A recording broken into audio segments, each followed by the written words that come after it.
హైదరాబాద్ సరూర్ నగర్ లో నకిలీ సర్టిఫికెట్ల తయారీ ముఠాను పోలీసులు పట్టుకున్నారు. సాత్విక్ ఎంటర్ప్రైజెస్ లో పోలీసులు దాడులు నిర్వహించారు.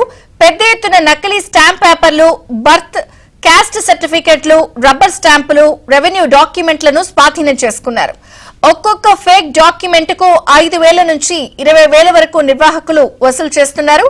గత 9 ఏళ్లుగా ఈ దందా సాగుతోందని 6 నిందితులను అరెస్ట్ చేశామని పోలీసులు తెలిపారు.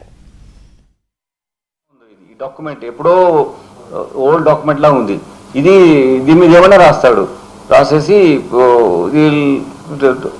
పోలీస్ దగ్గరకు వచ్చినా ఈ డాక్యుమెంట్ అని చూపిస్తే we feel initial that moment లో ఇదే కరెక్ట్ అనుకుంటాం. కానీ ఇందాక చెప్పినట్టుగా వెబ్సైట్ లో వెళ్ళి దాన్ని వెరిఫై చేసి మేము కూడా మా అధికారులకు మొత్తం ఇదివరకు ఉన్న కేసెస్లో ఏమున్నాయో దీన్ని కూడా వెరిఫై చేస్తాం.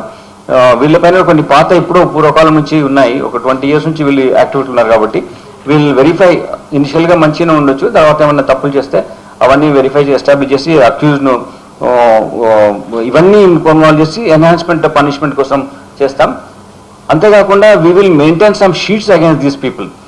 షీట్స్ ఓపెన్ చేయడం అంటే అది కంటిన్యూటీ ఉంటుంది. మనం ఏంటంటే ఇప్పుడు 11 సంవత్సరాల కింద చేసింది మనకు తెలియదు, ఇప్పుడు పట్టుకుంటేనే తెలిసింది.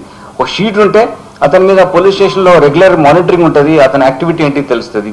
బీసీ రోల్ ఏ, బీసీ రోల్ బి అని ఉంటుంది. ఒక వ్యక్తి ఇక్కడ నేరం చేస్తూ వేరే దగ్గర ఉంటే అక్కడికి మనం పంపిస్తాం అనమాట.